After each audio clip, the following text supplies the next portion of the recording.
Hello dear friends, मेरा नाम doctor Richa Sharma है। आज हम बात करेंगे आईवीएफ प्रोसेस क्या होती है और इसके क्या स्टेप्स होते हैं। आपको स्टेप बाय स्टेप हम सारा कुछ बताएंगे इस वीडियो के माध्यम से। सो आईवीएफ बेसिकली होता है इन विट्रो फर्टिलाइजेशन, आम भाषा में से टेस्ट ट्यूब बेबी भी कहते हैं। सो ये एक्चुअली एक प्रोसीजर है, एक हाई एंड टेक्निक है। ये उन कपल्स में की जाती है जिनमें नॉर्मल तरीके से या सिंपल प्रोसीजर से बेबी नहीं ठहरता, प्रेगनेंसी नहीं होती।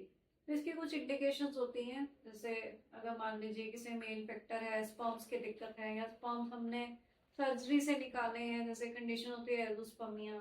फीमेल में आ जाता है, कभी कभी एज फैक्टर भी कंसर्न आ जाता है। फिर ट्यूबल फैक्टर है, ट्यूब्स अगर आपकी डैमेज हैं, बच्चेदानी में कुछ इश्यूज हैं, जैसे रसोली है, कोई पॉलिप है, कुछ एडेजन्स हैं, या बार बार प्रेगनेंसी लॉसेस हो रही हैं।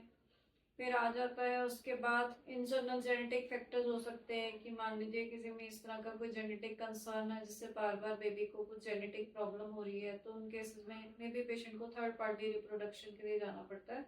तो इस तरह की जनरल कंडीशंस रहती हैं। अब क्वेश्चन आता है कि क्या स्टेप्स रहते हैं। स्टेप्स होते हैं, इसके दो फेजेस होते हैं। एक होता है प्रेपरेशन फेज या प्राइमिंग फेज, एंड दूसरा होता है जो एक्चुअल आपका आईवीएफ प्रोसेस रहता है। इसमें आपका ड्यूरेशन रहता है 18 to 21 डेज का। प्रेपरेशन फेज में क्या है कि आपका बेसलाइन ब्लड वर्कअप होगा एंड कुछ इन्वेस्टिगेशन होंगे हस्बैंड वाइफ की। उसके आधार पे फिर हम बताएंगे कि कहाँ समस्या है एंड कितने चांसेस है, कितने प्रोबेबिलिटी है प्रेगनेंसी की।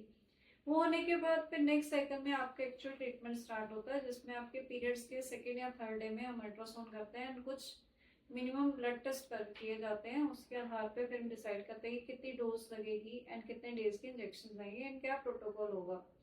Once the injections are given on daily basis, उसके बाद फॉलिकल्स ग्रो करते हैं जिसके अंदर एग्स होते हैं। तो एक फॉलिकल में एक ही एग होता है, that's a normal process. So once the eggs are ready, means follicles mature होते हैं, उसके बाद एग्स को निकाला जाता है। आपको बेहोश करके ये प्रोसीजर किया जाता है, जो ये प्रक्रिया होती है। इस तरह से काफी लोगों को मिथ्स हैं कि इट्स ए पेनफुल प्रोसीजर, तो ऐसा कुछ नहीं है। इट्स ए पेनलेस, बिकॉज आपको बेहोश किया जाता है। एंड ये 5 to 10 मिनट्स या मैक्सिमम 15 मिनट्स का प्रोसीजर होता है। It's day case procedure, mean same day आपको डिस्चार्ज हो जाता है। सो ऑब्वियसली आपका जो है वर्क लॉस अफेक्टेड नहीं होता, आप अपना रूटीन काम कर सकते हैं प्रोसीजर के बाद नेक्स्ट डे से।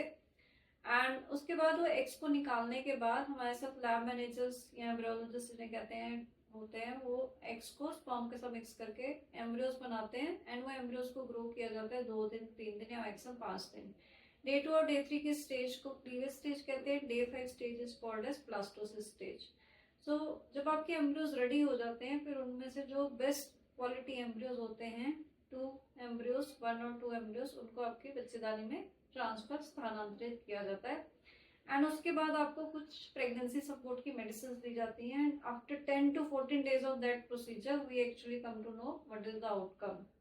सो सक्सेस रेट रहता है on an average 30 to 40%, maximum जाता है 45 to 50% in the best situations.